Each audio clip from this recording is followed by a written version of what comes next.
Folks, welcome to an episode of The Artenders with Mac and Dan. I am Dan, he is Mac. Howdy.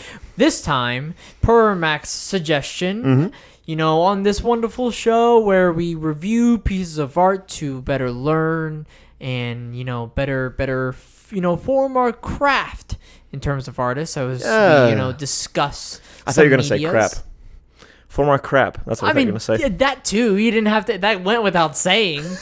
This time, we're reviewing the movie version of Roald Dahl's classic book, Matilda. The film that was released in 1996, and it's starring Mara Wilson as Matilda, and directed and also starring Danny. And produced. Yeah. Yeah. And produced as well by him.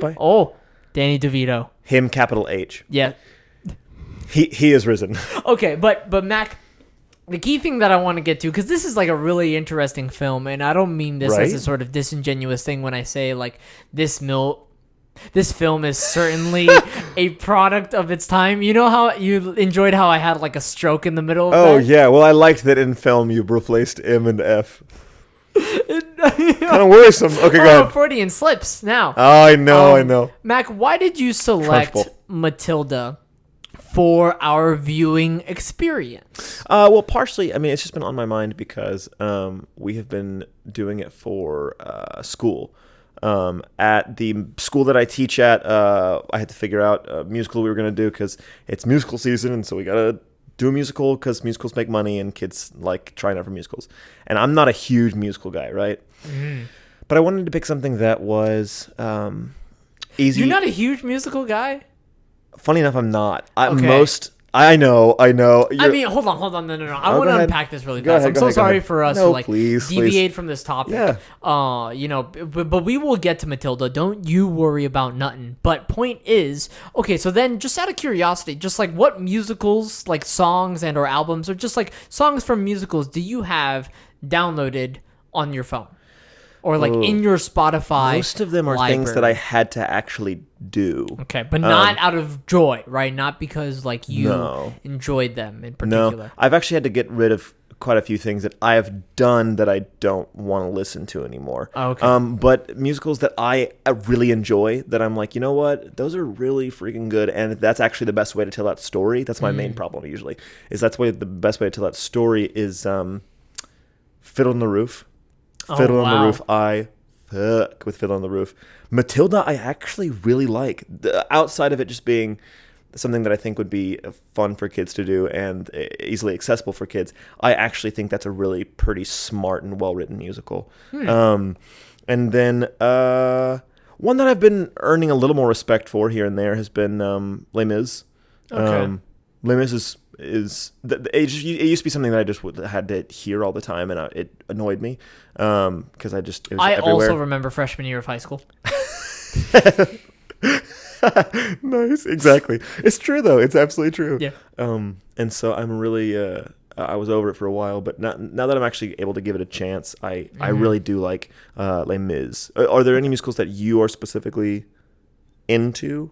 Because no. You're not really a musical guy. Yeah. No, I have one song from the musical Tick, Tick, Boom on my library, as well as some songs from Once. No, it's a different song. It has this really nice guitar in it. Ooh, See Her Smile? Yep. Love it. Ooh, gets me goosebumps every time. Yeah. And then they're making a movie of that. Oh, cool. Okay, but point is, Matilda. Yes. Matilda. Yes, I love Matilda.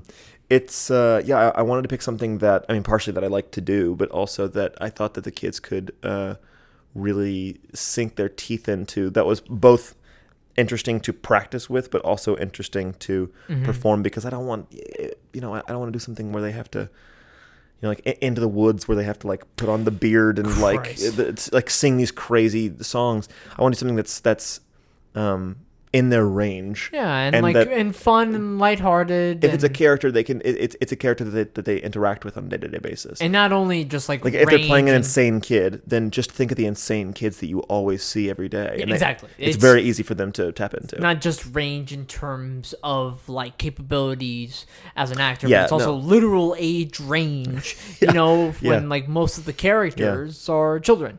Right. Well, also most of the time people go into a middle school musical and their instinct is to excuse it, or like they already expect an apology, because they know it's not going to be, something that's just life changing. That if someone likes a musical, most of the time it's because they really liked seeing their child in it. Yeah. Or like it's like, oh, I didn't know they could sing that high. Good for them. But it's true though. Totally. And I really wanted. I don't think that we're just going to change the world with this middle school production of Matilda, but I wanted to make something that it's even possible for them to actually feel like they're making some sort of an impact on people. Like one of the first conversations we had was, what is the show about, and what do you want people to take away from it? What do you think is learned from the story? Which I actually am interested in, because they said a couple things that were really interesting in that conversation, and I want to get your take. Okay. I know we're diving straight to the meat of it. In your opinion, Okay. what is the biggest lesson learned in Matilda? The biggest lesson learned? Yeah. That kids are so much more capable than we give them credit for. Okay, thank you so much for saying that. What'd I do? I agree. I also want to say really fast, this is the first time I viewed Matilda. Ever? Period. Wow. I've never not even consumed the musical or the read the book. Uh-huh. It was the first time I watched the movie, and my closest relationship, quote unquote, to Roald Dahl is like both versions of Willy Wonka's Chocolate Factory, like the one from decades ago and the one from during the 2000s with Johnny Depp. Oh, we're gonna have to get to Roald Dahl. We will, but that's interesting that you say that, and because every single adult that I've talked to, especially the other adults that are helping with the musical, whenever we talked about it, all of us agreed that we need to give kids more credit. That's what it's about. Does it resonate differently with the kids? 100% different. Okay. And not like there's like a couple discrepancies. I mean, every kid agreed that this lesson was entirely different than what the adults thought, because give kids credit is the lesson that the adults in Matilda learn. Okay. But that's not what the kids learn. Yeah, because they're living it, like obviously, yeah. And so, which is funny because we were all kids once. Exactly, like, why do we need the lesson of like give kids more credit? Right. Oh, well, no, that's one of my favorite, we lived it, right? Like it's absurd. My favorite lines from the movie is whenever Trunchbull's talking to Mr. Wormwood, the dad, and she says, "Oh, like children are disgusting. I'm so glad I was never one of them," which is hilarious. But yeah, the more I asked him, and because I was curious instantly, because my first instinct is, the adults in this audience are going to be give kids credit, but. We're really on a roll today. I know we need to do warm-ups next time. The kids, though, whenever they consumed Matilda, their takeaway was that family is not blood. Family is what you make it. Okay. Because that's what the kids learn. Huh. It was interesting. It was really interesting. Yeah. And that's perfectly valid, though. Like, that is what Matilda learns. And so there's more to family than just her parents and her brother. Yeah. And like what a family should be. Right. And this isn't just the movie. This is the musical and the book. Yeah. That those were the specific lessons learned by the adults versus the kids. And I think that was intentional. Oh, that must have been intentional. I don't see why not. Because like we both saw, and the reason that I kind of wanted to watch it is because I think it really holds up for yes, it's a kids movie because it's friendly for kids, but it's just a good movie. It's a good story. That's what I want to ask about. Yeah, of course. It's a very weird question. I was alluding to at the beginning of this segment that it's a product of its time. Uh-huh. What does that mean? 90s children's movies, and maybe like late 80s and also like early 2000s. I kid you not, they carved such a lane for themselves. Oh, they did. It's like, how did we all just agree upon, one another as a society where just like, we're going to make all these like childish, whimsically movies that are not necessarily like great or anything, but we're all going to agree, just sort of baseline, they're fantastic. We are all going to F with these movies. We love these movies. What are some examples off the top of your head? I mean, the biggest one I can think of is like The Sandlot. Oh, funny. I think it's just like quintessential that. There's also like Honey, I Shrunk the Kids, or there's like Casper. First one I think of or is like Jumanji, or like Mrs. Doubtfire. You know, Mrs. like Doubtfire. it's all of those sort of Mrs. Doubtfire, movies. I like Mrs. Doubtfire. I mean, no. Yes, I agree. But and then there are some that like Spy Kids. I also think of like, why did any of us remotely even like Spy Kids in the first place? Like, that's an absurd thing to like. That's a trippy movie. Yeah. But another very good example, Zathura. In my mind, early 2000s. Yeah, I would count Zathura, that. It's dipping out of it. Right. But I showed a couple kids that the other day, like in a class, we were, Flubber. No, maybe not Flubber. Keep going. But as we were watching Zathura, I just thought to myself, like, this is not as good as I remember Zathura being. Like, I remember it being just Jumanji in space. Yeah. And it's not nearly as good as Jumanji. I'm shocked that I ever put it on that level in my mind. And like, these are movies that like animation wasn't, and so like, sorry, Disney was of course in the middle of their like renaissance, right? But animation was still sort of like 2D, and like with the blow up of 3D, that's when like I felt like you saw definitely the churning out of a lot more animated movies tailored towards specifically children, as opposed to just being like good movies in like the early-ish 2000s, early mid 2000s. I mean, that has a lot of CGI, but and also the most derivative of Spy Kids, right. But point is, I was curious because I'm watching this movie and I was thinking to myself, I was like, if I was a child watching this movie, I feel like I'd be down for this, right? And I would have a grand old time with this. But like, is Matilda actually a good movie? Like, is it actually a good movie? That's a good like question. Taking it at a critical glance, and we're not looking at it as if we were kids watching this movie, or as if it was 1996 and we were watching this movie. No, just like right now in this moment, is Matilda a good movie? It's a great question. And so you don't think so? Well, I mean, because it is a good movie. But I think that's just like what it is at most, right? I understand. Sure. Yeah. Like, I can agree. If I had a kid, would I show this movie to my kid? Or like, if I had like a VHS or something of this movie, would I show it to them? I think so. Yeah.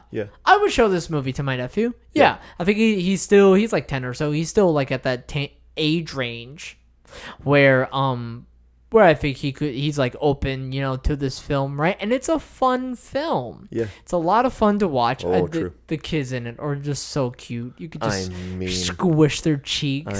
And like, it's also like Danny DeVito and Ray Perlman do a great job as Matilda's parents as well. Yeah. But there are like there are a couple of weird, I guess, directorial things that happen in the movie. It's a couple of things. One, Dutch angles. Dutch angles fucking suck. Dutch angles are insane. I don't listen. And if you've been listening, what a Dutch angle is. I will. And also, like, if you've been listening to this podcast for a while, I don't like to drop the F-bomb too often, but Dutch angles fucking suck. And Dutch angle, what it is... You decided that F word. Thank you. Okay, so this is mostly going to pertain to the visual audience, but I will do my best to explain for auditory listeners. But...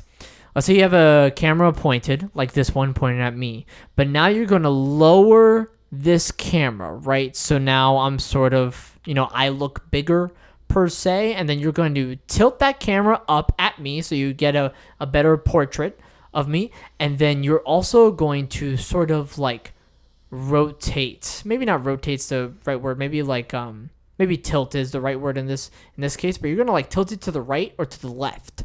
So then you're working with this like 45-degree angle of a shot. So also, if you look up Dutch angle, then you're like, oh yeah, I've seen this before. Right. This movie makes use of Dutch angles. Dutch angles are never good.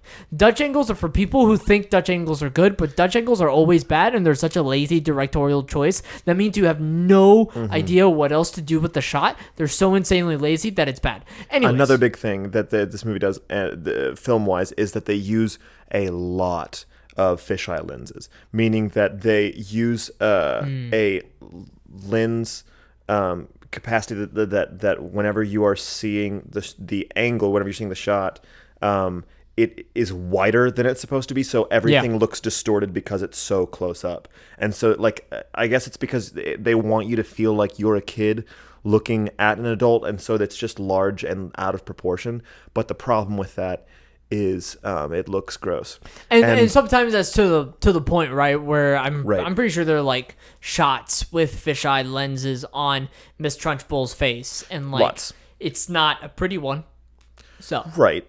But also there's one thing that this movie does, and it's very little where I notice this in a film, because during a film you have this wonderful thing called editing and cutting, that sort of how scenes are structured, and dialogue primarily is structured, is that you can cut the air in between lines. You don't have to be a director, of like a theatrical space and say, hey, I really need you guys to pick up on your line cues. No.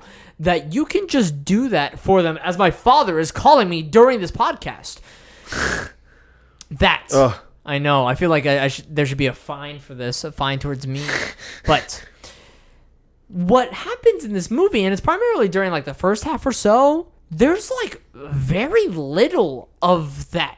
So you have like a good like second pauses in between lines. Yeah. It is so ridiculously like, it feels like you're waiting for something. Yeah. And it's such a weird lack of editing that happened for that. Like, no, these people think faster than that sometimes, right? Yes. Or like, if people are not thinking faster, then people are always sort of like in a mental process of like, responding to a thought, right? Yeah. And so when you are allowing that space between those lines and not filling them with anything, like actively filling them with anything, then it just makes the pacing of the whole entire film grind to a halt.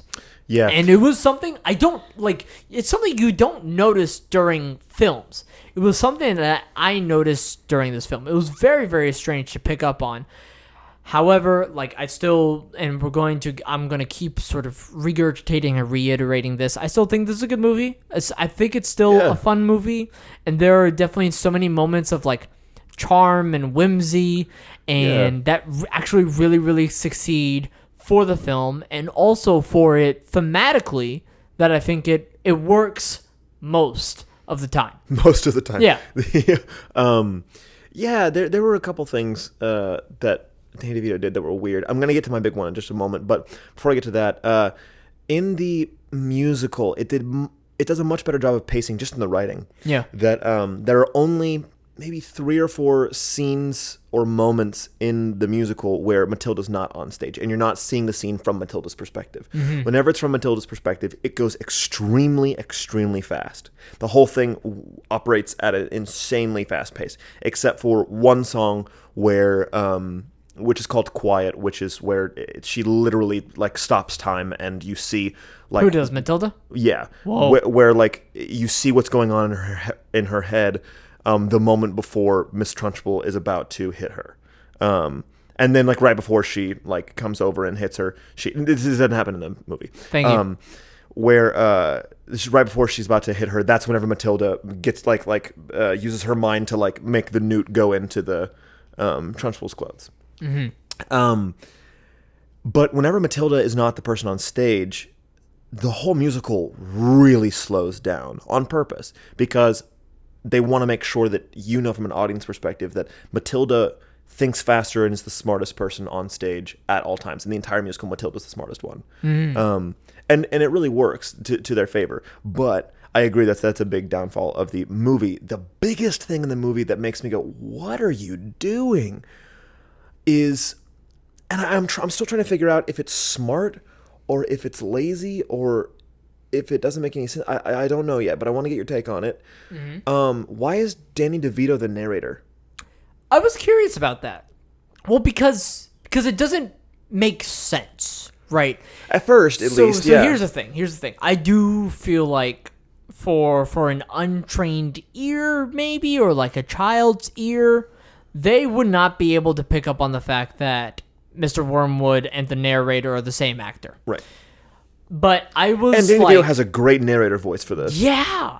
And he I was also does a honestly good Mr. thinking to Wormwood. myself, I was like, I hope, I wish, I want Danny DeVito to narrate more things. Yeah. I thought like the sort of tone and the tendency and the idiosyncrasies that he personally carries as a narrator, I thought was wonderful in terms of delivering the story, right? And so like, if we just like separate those two things separately, right? Danny DeVito as Mr. Wormwood and Danny DeVito as the narrator, both great. Excellent. Both excellent, right? Agreed. Like, Agreed. like honestly, it was always a treat when, treat quote unquote, when Mr. Wormwood was on screen and was like delivering whatever sort of awful harassment to his child he was. Or when the narrator was like providing this like wonderful, beautiful painting, this wondrous picture with the most delicate of brushes, and it was just so sweet. But motherfuck, we can tell we can tell the voice. Like it's Danny DeVito, and maybe It's at that Danny time it DeVito, wasn't yeah. like Danny DeVito, but like Right. and now it's like Danny DeVito, but it's like, and so what's really really funny is that both performances stand on their own really well. Mm-hmm. But if you stand both of those performances right next to each other, which is what the film does, Yep.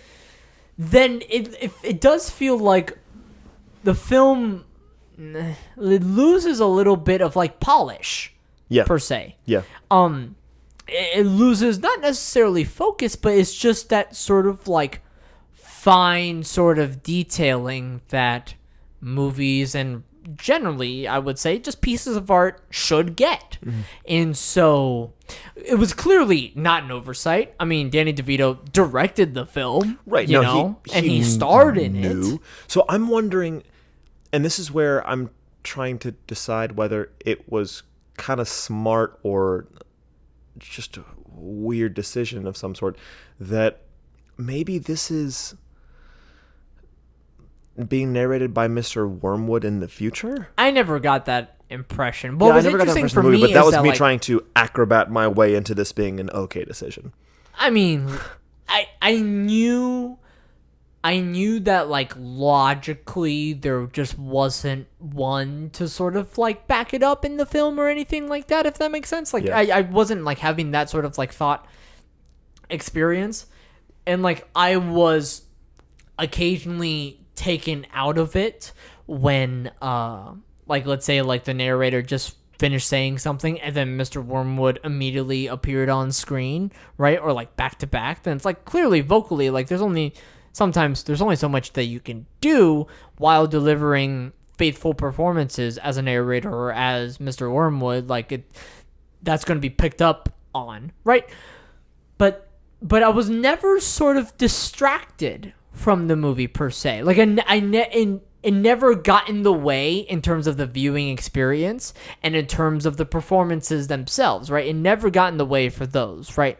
I was able to at least, suspend my disbelief, I guess, or like really separate that, like, okay, it's absurd that this is the same actor, but I am able to separate, this is the narrator, this is Mr. Wormwood, that's it.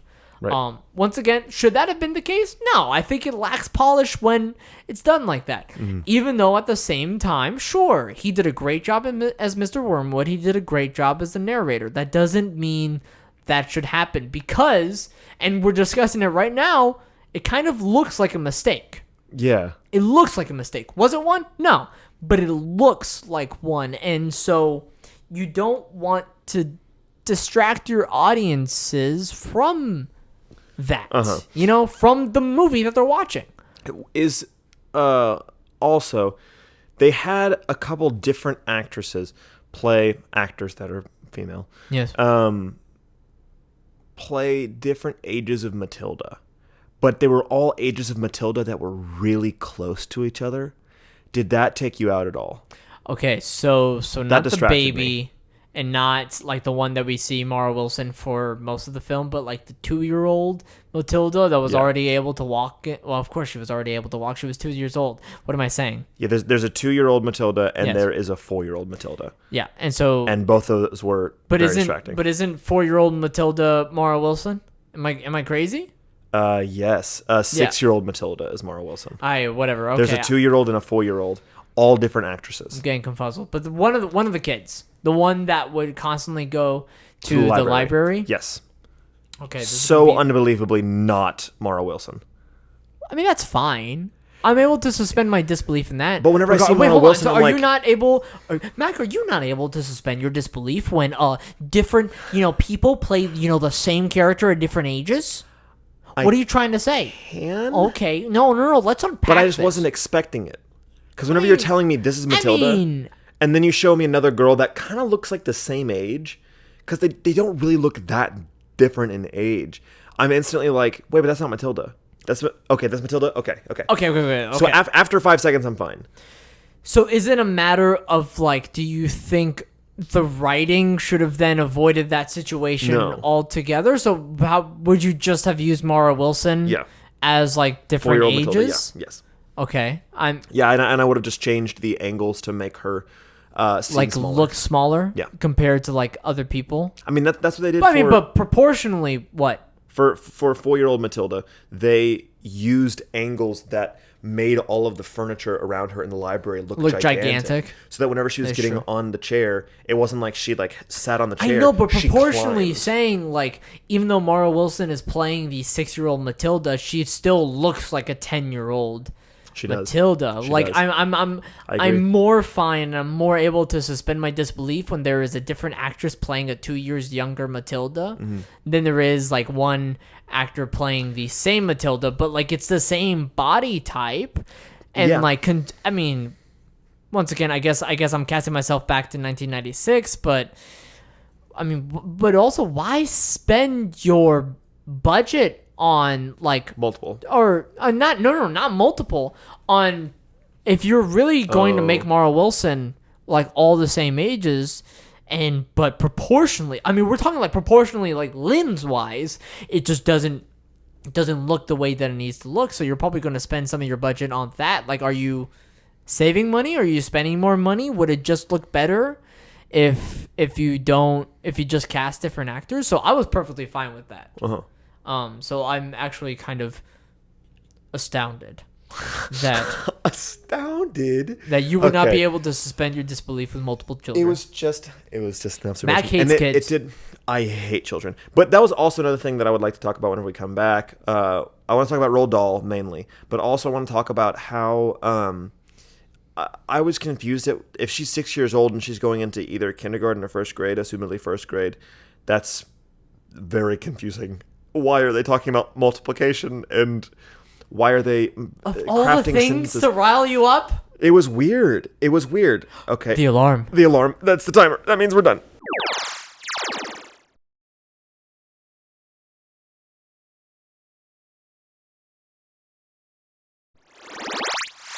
All right, and welcome back to the Artenders. Did you like the eye roll? Did you like No, that? but it was the sort of kabuki theater when this is purely going to be a visual joke, so this is only for visual audiences. Oh, thank you so much. Oh, it's so good. It's the turn away of the neck and then looking up, and then you are like hammering it back down to the other side of your body, and then it like shakes at the very end. It's terrific every single time. Me and we're going over right now in who? Me and my kids, acting students. Your children. Right. That are specifically wanting to do acting stuff. They are they're learning right now leads. Leads? Yeah, like leads whenever you walk. Like Leeds United. Oh, okay. No. No. Deep cut. Yeah, truly West Brom. No, like as you're walking, what is leading you into the room? What body part? Right. So like leading with your like forehead, leading with your stomach, leading with your chest, knees, your exactly. Chest, and like what that means for your character and whatnot. And so they were talking. How your gait informs your character, how the external informs the internal experience. Nice. And so we were starting to. They were kind of having a hard time grasping it. So I had them just walk normally, and for all of us to dissect everyone's walks, not judge, but just be like, okay, like where's their pressure on their foot? Can you tell how much they bend their knees when they walk, stuff like that? And I talked to them about what the Trunchbull might walk like, right? Mm-hmm. And we made each decision like one body part at a time as to like how the Trunchbull's body would move as she walked. Trunchbull in Matilda. Mm-hmm. And I was talking to them about one of the scariest walks was Blake, an old acting professor of ours from freshman year. Okay, yeah. And that whenever he walks, he first of all he walks with sandals. Yeah. And So it's you hear flop, flop, flop, flop, flop. Exactly. And then when he's in a hurry, flop, flop, flop, flop, flop, flop. It's scary. It is. Well, 'Cause that's the we're- funny part. Yeah. It's because the sound effective. itself is not scary at all. It's hilarious. It is. But then but you know it's Blake, and so you like have to like sit up a little You more clench a straight. little bit. Exactly. Which is funny because he's always talking to you about releasing. like literally releasing. And when I say releasing, I mean releasing your sphincter. Your butthole. If you want to be specific, Yeah. he's always about releasing your sphincter in terms of, because like we clench a lot when we're nervous, Right. and not Yeah, let only it go. throughout our body but throughout our body. So Nice. so it's funny nice. when he is so much about like, hey, make sure to release that whenever, not all the time, but we're afraid to, yeah. there's some times when you're like, shit. Yeah, literally. Yes. And so, but He's great. I love him. He's honestly obviously. brilliant. I want to get that out As there. we're- yeah, Get oh, that yeah. on the front end. No, this isn't a bash. But I was talking to them about how he walks, and whenever he walks, I've never seen him with his arms by his side. That he always finds a reason to keep his arms up. Yeah. Yeah. And so either he'll be holding something, he'll be holding his phone, or he'll be holding a coffee or something. Or even if he's not holding anything, he'll just keep his hands up. Yeah. Like so that he's not, it's interesting. And I was telling them that whenever he walks, he also it's almost like his head is floating above his body. Like if he at any point, like if you were to look at just his legs, they'd be moving normally. But if you were to look at his top half, it wouldn't look like he was walking because it's standing so perfectly still, right? And so It's these sort of like 18th century or something, really walking is. down the staircase with a giant ball gown. Exactly, it You know, really yeah, is. and you have to keep it up and yeah, and he's still floating. up He's there, literally yeah. floating. And so and I said that also he's a very intense person. So whenever this is getting back to the kabuki thing, that whenever he looks at you, he looks very fast and with precision, but he won't stop walking. And so there was one time that I was in the green room, and I was doing some homework or something, and I was like, "Hey, Blake." And whenever he looked at me, he did not stop walking, and he stayed floating. Oh my But God. the precision and the speed with which he looked at me, like, made me jump. I was like, "Oh my God." He was just like walking and walking and walking. He goes, and I was like, "Oh my God."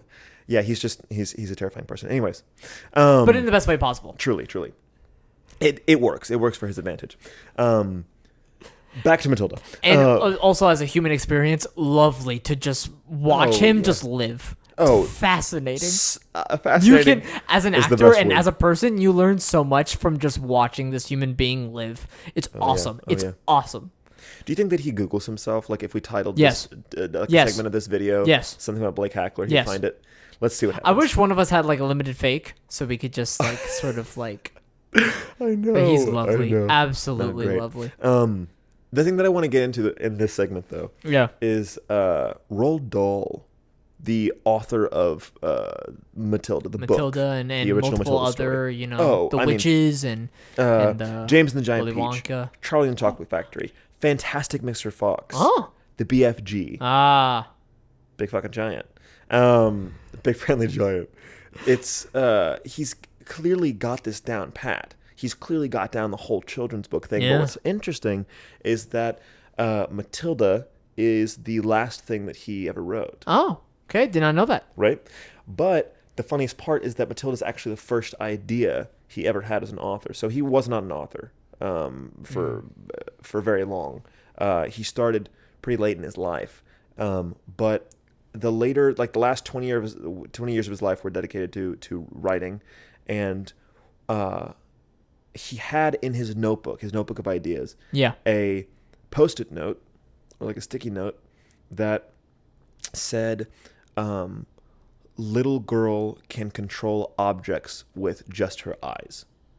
And just that as a note, Yeah. Post-it note. I mean, but that's like at the very baseline. That's not a story. That's just like and a that's not character really and what or Matilda like is. Yeah. that's like a character with like a plot device. Exactly. But that's all he had, right? Yeah. And he put that down. That was his first idea in his book, Funny. and he'd never found out a way to, Yeah, make because it's it out- just make an a story. idea. It's not Yeah. a story. Yeah. until 20 years later, he finally wrote Matilda, and that was the last thing that he wrote. Man. Which is interesting. But his process was super specific, and he clearly knew what he was doing. Right. But he had a lot of life to draw from. So, Roald Dahl. Born in 1916, died in 1990. He was a fighter pilot for the British military. He was also a spy. So once he started gaining a little bit, and this was a very common thing in the early 20th century, that a lot of countries that they would send people that were relatively famous or had any sort of sway. Oh, and use them also as spies. A lot of like American actors and musicians that were also spies. Same thing with the British, super common. That he once he started to gain a little bit of traction from his writing, and he was also tied with the military, he was also a spy, a very reputable spy. That he apparently there was a congresswoman, an American congresswoman, that he slept with, like, I mean, for years. That like they would meet up to hook up all the time, because their pillow talk was him very subtly asking her questions about the people that she works with, which he then turned around and gave those secrets to the British military. Isn't that interesting? Yeah. That apparently Roald Dahl was just a lady killer for a long time. So it didn't stay in the bedroom, huh? It did not stay in the bedroom. No, he is a loudmouth. Wow. Lack of respect, that man. I know. Well, and we'll get into that in a second. Pillow talking, yeah. Because he's he's also very problematic. We'll get there. He was a chocolate historian. That's why he wrote Willy Wonka and the Chocolate Factory. And literally there's an entire website of just Roald Dahl's history of chocolate. He made a book. The Roald Dahl cookbook, where an entire... No, this is true. It's true. Chocolate historian? Yes, a chocolate historian. I'm serious. He was a chocolate historian. He wrote a cookbook. Okay. That wasn't great, but he had an entire chapter of the cookbook. I mean, nobody talks about Roald Dahl, the cook, the chef. No, which is the biggest issue. He had a chapter of the book that was all about chocolate. Yeah. And he called he had this thing called the 7 Glorious Years, which was the years 1930 to 1937, where the most breakthroughs were made in chocolate. Wow. These are the things that happened. The Crunchy, which is the whole nut bar, was made. Okay. The Mars bar was made in 32. Is there a punchline at the end of this? Literally no. Literally no. It ends with Kit Kat and Rolo and Smarties. I just needed to know now. I'm like, okay, whether this was going to be productive. Well, because I want to unpack this a little bit before we continue with the 7 glorious years, as they were, because they truly were. Well, because it was like, okay, we're getting into reading. All right, is there a punchline? We need to know now if there. And I hit my microphone. Do we need to know to get excited? Now? Yeah, like if this is going to amount to anything, but. No. No. This is he's also, on top of being a chocolate historian, a spy, and a fighter pilot, and an author, he was a medical inventor. Define? So, he made a device. He helped make a device that is still used today by doctors. Now, like a pacemaker? Not quite that important, but still very important. His son, Theo, whenever his son was really little, maybe like 2 or 3, got hit by a car while he was in a stroller, and he flew 40 feet out of the stroller, hit his head on the pavement, and cracked his skull open. Okay, hold on. Yeah. I'm gonna have to stop you right there. I'm so sorry. How'd they know it was 40 feet? Oh, I'm sure they measured or something. No. Yeah. All of a sudden, the kid's in the air. They pull out a tape measure and they figure it out. No, not in the air. No, he lays 40 feet from the stroller. Oh, well, you said 40 feet in the air, so I'm like imagining like this is some cartoony event of like something traumatic that's happening. No. Parabolic. No. He. I'm making light of a terrible situation. How about it? It happened so long ago. And so he got rushed to the hospital. The son got rushed to the hospital, and he, while he was in surgery, they were trying to drain his skull because there were too many fluids around his brain, and they had to do multiple surgeries to stitch everything back up. And so whenever they tried to, there was too much debris, broken bone and whatnot. Jesus. And little rocks and everything inside of his skull to be able to drain it. Because every time they tried draining it through a hole, the hole would clog with all the debris. Hell of a podcast we're doing today. I know, sorry. So he made something. He called up his buddies, a pediatric neurosurgeon, which is awesome, as well as another medical professional. And they together invented the Dahl Wade Till shunt. And basically, I know it sounds like a bad word, shunt, but it does. It is made to it's basically like a tiny little metal tube that they use to drain people's skulls, specifically children, whenever they go into neurosurgery. Isn't that sick? That Roald Dahl, the person we're talking about right now, helped make that? That's crazy. That's crazy. Is it not? I just wanted to have you sit there. And like really worry that I just talked about nothing? Okay.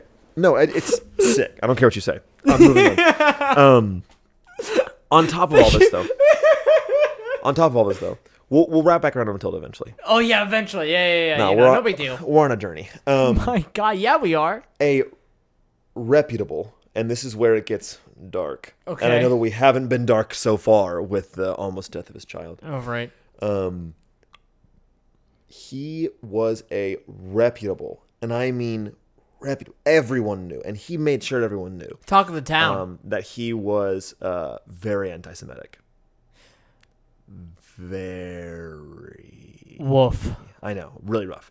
So much so, and just general racist. He just generally racist. Just very across the board. Huge anti-Semite. Huge but anti-Semite. Racist. But on the racist weekends to everybody. Yeah. But specific, like at one point said that he thinks that the Jews deserved the Holocaust. No. Said that out loud. No. Said that out loud.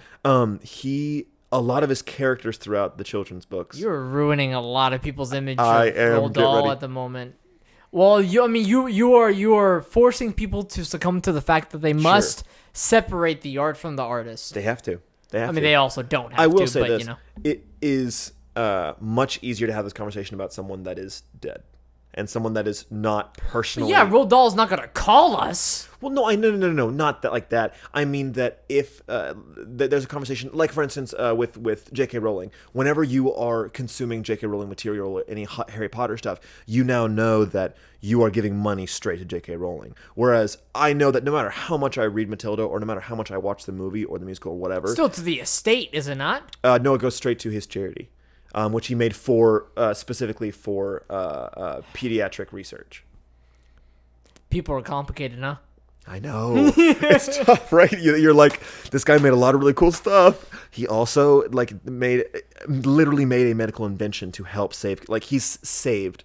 And this was status on his website. Of course, it's on his website. He has saved over 30,000 children's lives just with this one. Like that, this invention stopped these children from hypercephalus, something I can't remember what it's called. But adults are complicated. Is the message that we're receiving right now? Do you want to know some of the characters that he had in these stories that we love that were originally racist? I feel like I'm gonna have to.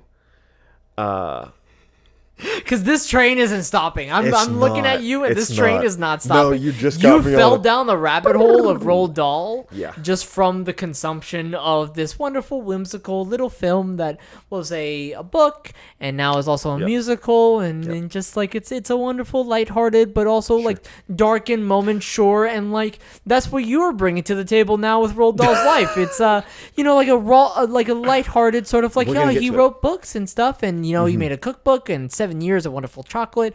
And then he's also an anti-Semite, racist, and said the Jews deserved the Holocaust because, True. you know, just, I mean, And let me tack one onto that goodness. list. Okay. In Willy Wonka and the Chocolate Factory. Yeah, the one with Gene Wilder from decades ago? Or just the novel, the excuse me. novel. Sorry. Thank you. And just the story. Any guesses where I'm going with this? Any characters that could have been problematic before the editors changed it? Augustus Gloop, the German kid? No. Way I worse. don't know, man. Way Okay, worse. don't make me guess. Just tell me. Oompa Loompas. Okay. Okay. Oh, well, now I'm scared. Originally, were not orange people from a mystical land. They were originally African pygmies. And they were all, yes, which is a real culture that are genetically shorter than everyone else in the world. They, like, their average height is, I think, I know for a fact it is well below 5 feet. That they are all in real life that small. Still a culture that is alive and well today. Yeah. And that in the original Willy Wonka and the Chocolate Factory, Willy Wonka took them from their homes and they were working at the chocolate factory. Wild. Is that in the text? In the original. In the text. That's in the original publishing of the... Not the original book? publishing, the original draft. Okay. Which can still be But found. all the same.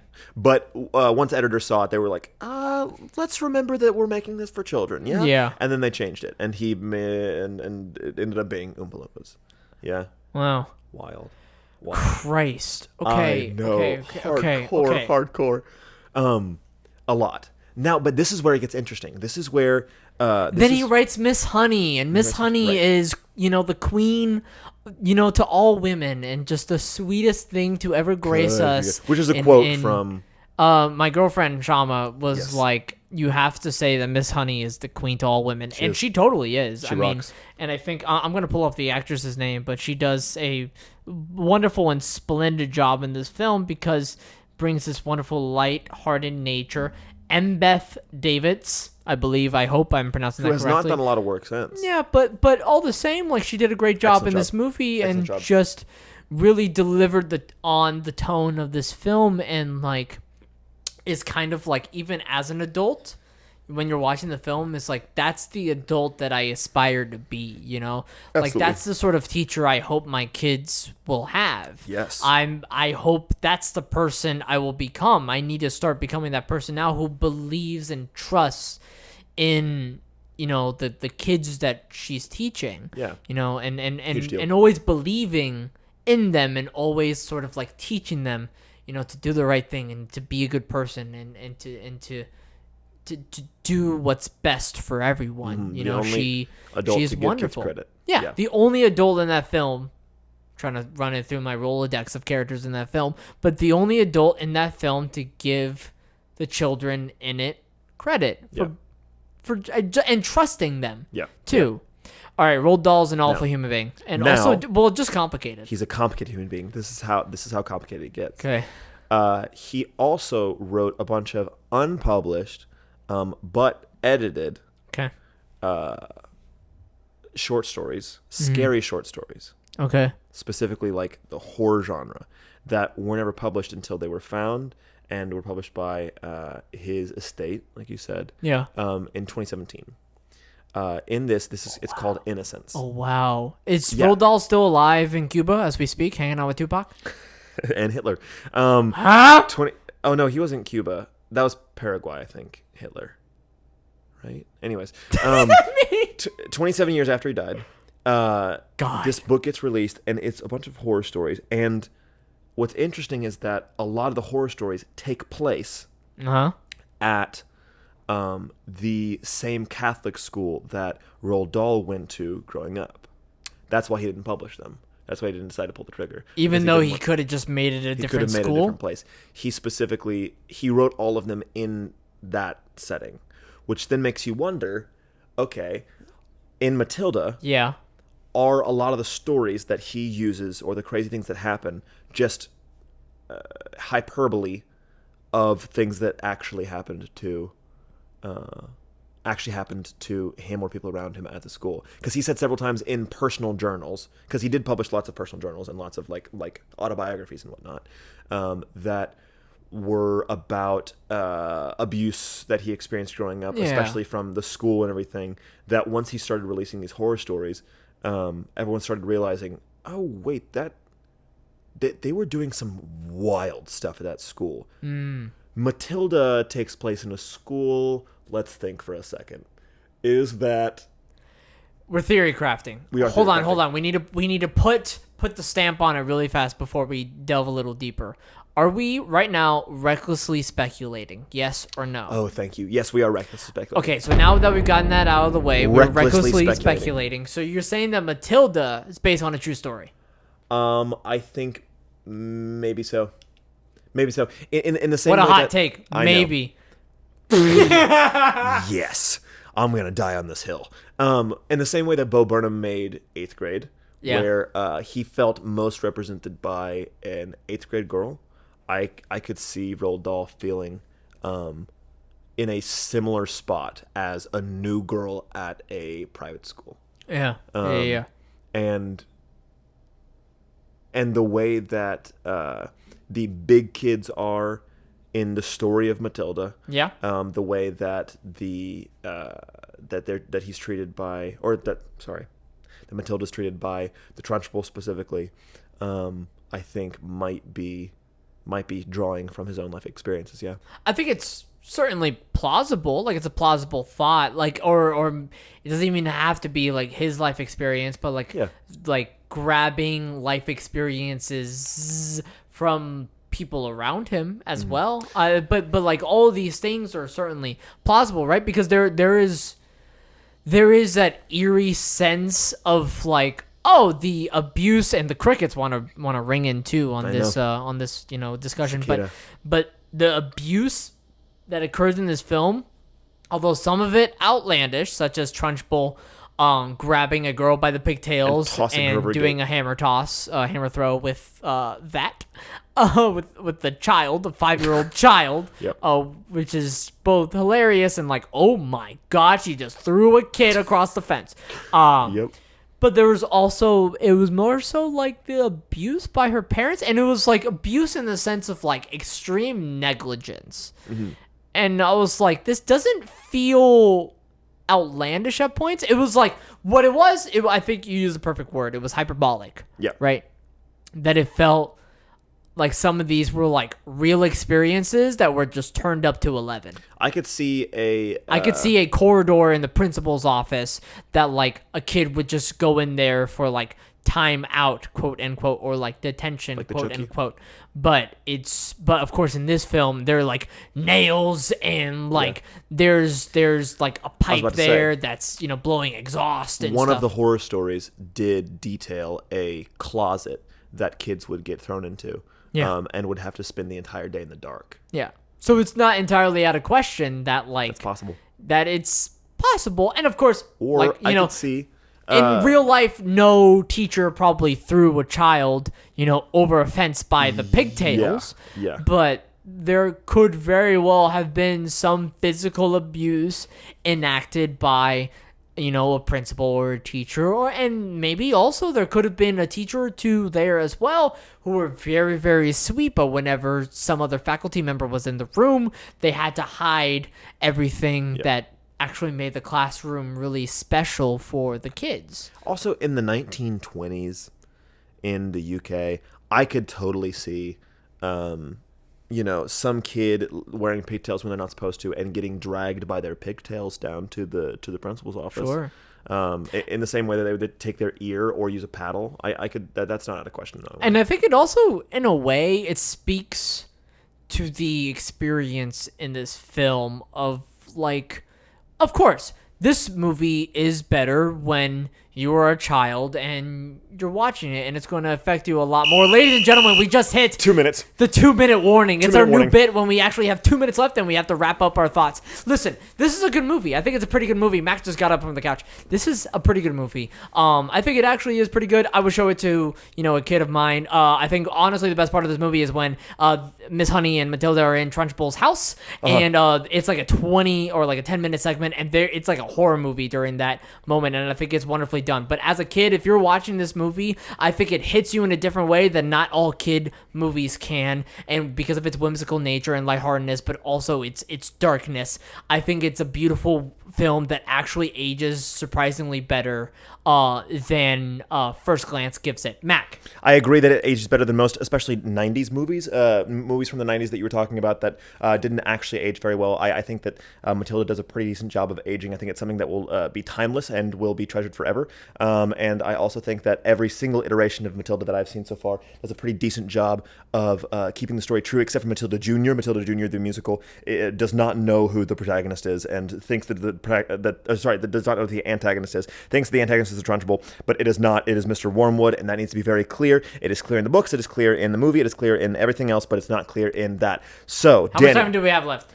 We have 38 seconds left. Perfect. Okay, so for next week, this is what I did. I did something a little bit different where I have a giant list on IMDb of movies and or like television shows that I maybe want to watch. Yeah. So I pulled up a random number generator and I pulled up the pulled up a number. Funny enough, the number was 420. So I went down. Yes, I know. And I went down. And this will be redacted if we're not able to watch it. Nope. But we are going to watch the ESPN 30 for 30 documentary of The U.